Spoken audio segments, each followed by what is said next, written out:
Good afternoon, guys, and today is Sunday. It's di ko na maalala yung date.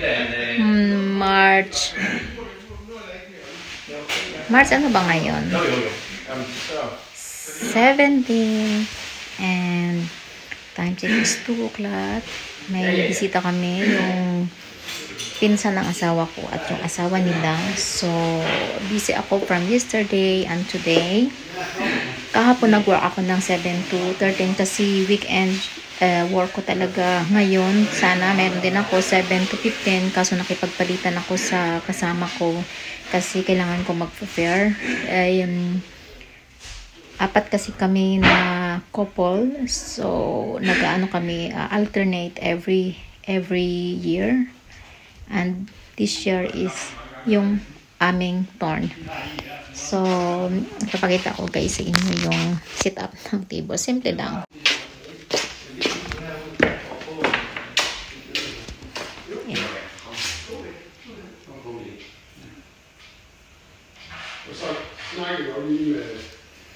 Yeah.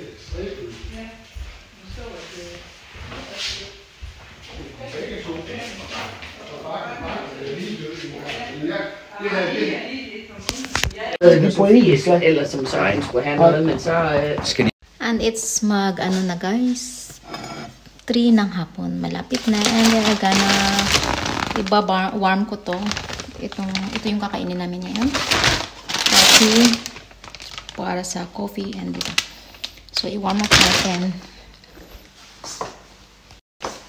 Kailangan natin itong set ng 200. And yes, yan na lang. So ito yung isi-serve namin guys, yung malmala, chili, and itong cheese, and then yung iba niyang ilalagay sa, kasi pwedeng cheese, and then ito cucumber, or ito tomato. Yan, dito ko ilalagay yung bread na.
At de har ryddet op og...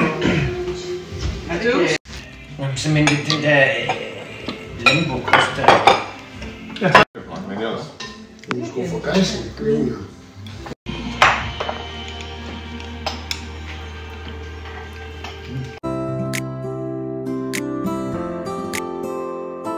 Good morning guys, and dito ako ngayon sa school ng anak ko, sa may parking, kasi hinatid ko siya.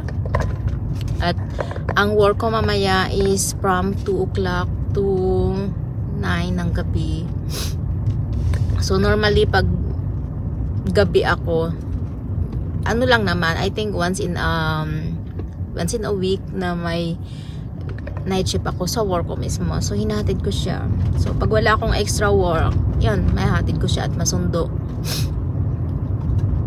And may dala akong yung carrots and cucumber and coriander. Na-blend ko siya. And iniinom ko siya Iniinom ko siya every morning na empty yung stomach ko.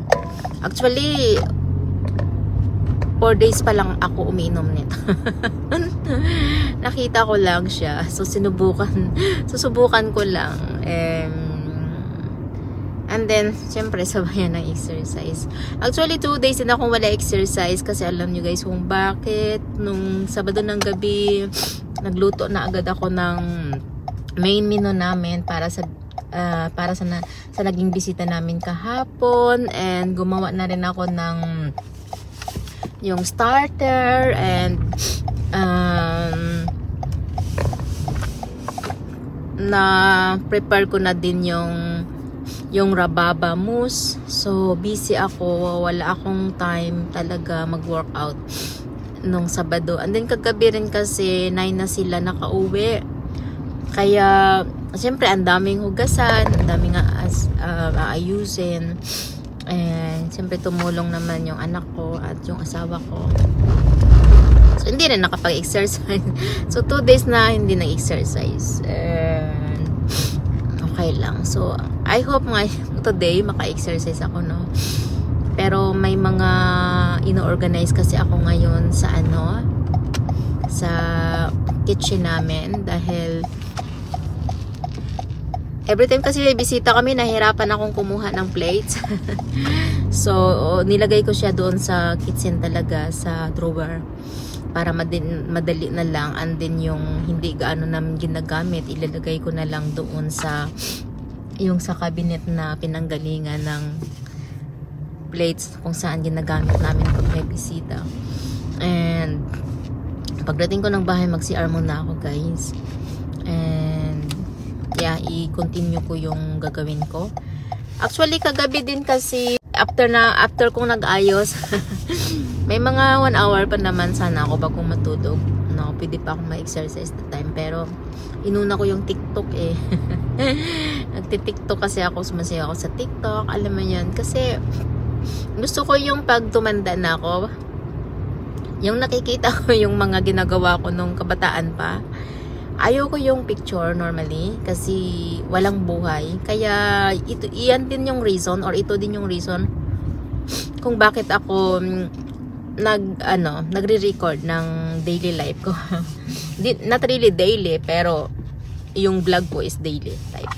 Pero nag-upload lang ako every other day. So dito na tayo sa bahay, guys. Dito kasi guys nilalagay ko yung dati naming plates kung saan may bisita kami. And then nilipat ko siya dito. Nilipat ko na siya dito. Tapos yung dito kasi banda, ito yan, tsaka ito. So ngayon yung ibang bowl, ito kasi yung normally ginagamit namin, yung everyday na ginagamit namin. Old plate siya from nanay ng asawa ko. And yung mga dito na lang ko nilagay. So ito dapat dito to. So yan na lang yung mga bowl. So yeah, ito kasi mga baso, pero dapat kasi sana yung wala na akong choice diyan. Dati yung baso dito maliliit yan. Tapos ito kasi yung mga papel ganyan.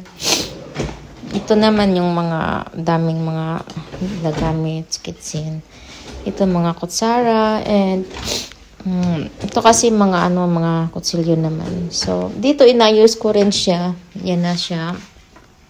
Medyo maluwang na siya. Nalagay ng tubig and yung kaldero doon na extra hindi na amin gaanong ginagamit. Inano ko din. Tapos to yung mga sa Pilipinas galing. And yan. Dito, ito yung mga machine. Tapos yung pan and yung mga kaldero. Yung walang takip na kaldero, nilagay ko doon yung takip. And dito, inayos ko din like iyan na siya. Ganyan na. Yeah, so ito, hindi ko alam kung saan ko siya ilalagay ngayon. Mag-breakfast muna ako, guys. At time, 9:30 na ng umaga. So, hindi pa tayo kumain. Nag-inom lang ako ng yung ginawa kong carrots tsaka yung coriander and cucumber na blend ko. So hindi pa ako nag-coffee. Ngayon mag ano tayo? Magluto ako ng egg. And magtimpla ako ng coffee. Wala akong suot na ano. Kasi nakapantulog lang tayo. Ang dami ko lang nagawa guys ngayon. Nagtapon ng basura, nag-arrange dito sa kitchen, halfway doon sa my office, and naglaba. So, thankful kasi meron kaming Dreamliner, yung robot na vacuum and robot na nagwawas ng floor. So, siya ang tagalinis.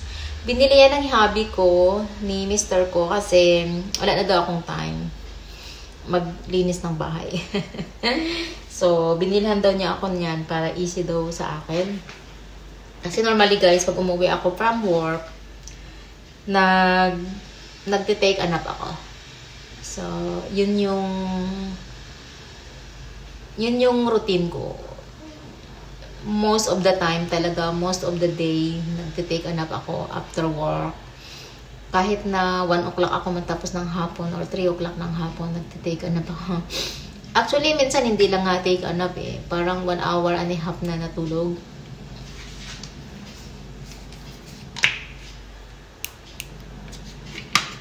So, mag-itlog lang ako ngayon. Marami kaming natira na chicken tikka masala kagabi. Kasi nga, nabusog na yung bisita kasi mayroon kaming starter. So, syempre pag may starter, busog na agad. Though, maliit lang naman na portion.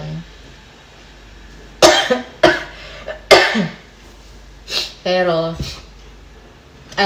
yung tikka masala, marami rin kasi kaming nagawa. Ina-expect rin namin na may matira talaga. Kasi yun naman yung reason talaga na kung bakit marami ang gagawin para namin, kainin next day.